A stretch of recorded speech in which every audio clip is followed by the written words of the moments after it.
Good evening, and welcome back to Scary Stories. As always, make sure you got your comfy pajamas and your best stuffed friend to keep you company and a nice comfy blanket, and let's get ready for some scares. The story I have for tonight is called The Black Dog. It was 11 o'clock at night. Peter Rothberg was in bed on the second floor of the old house where he lived alone. It had gotten so chilly, he went downstairs to turn up the heat. As Peter was on his way back to bed, a black dog ran down the stairs. It passed him and disappeared into the darkness. "Where did you come from?" Peter said. He had never seen the dog before. He turned on all the lights and looked in every room. He could not find the dog anywhere. He went outside and brought in the 2 watchdogs he kept in the backyard, but they acted as if they were the only dogs in the house. The next night, again at 11 o'clock, Peter was in his bedroom. He heard what sounded like a dog walking around in the room above him. He dashed upstairs and threw open the door. The room was empty.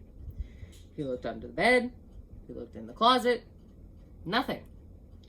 But when he got back to his bedroom, he heard a dog running down the stairs. It was the black dog. He tried to follow it, but again, he could not find where it had gone. From then on, every night at 11, Peter heard the dog walking in the room above him. The room was always empty, but after he left, the dog would come out of hiding, run down the stairs, and disappear. One night, Peter's neighbor waited with him for the dog. At the usual time, they heard it above them. Then they heard it on the stairs. When they went out into the hall, it was standing at the foot of the stairs, looking up at them. The neighbor whistled, and the dog wagged its tail. Then it was gone. This went on this way until the night Peter decided to bring his watchdogs into the house again. Maybe this time they would find the black dog and drive it away. Just before 11, he took them up to his bedroom and left the door open. Then he heard the black dog moving around above him. His dogs pricked up their ears and ran to the door. Suddenly, they bared their teeth and snarled and backed away. Peter could not see the black dog or hear it, but he was sure that it had entered his room. His dogs barked and snapped. They darted forward nervously, then backed away again. Suddenly, one of them yelped. It began bleeding, then dropped to the floor, its neck torn open. A minute later, it was dead.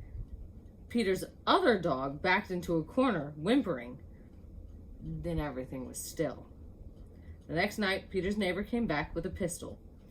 They waited in his bedroom. At 11 o'clock, the black dog came down the stairs. As before, it looked up at them and wagged its tail. When they started toward it with the pistol, it growled and disappeared. That was the last Peter saw of the black dog. But it did not mean that the dog was gone. Now and then, always at 11, he heard it moving around above him. Once he heard it running down the stairs. He never managed to see it again, but he knew that it was there.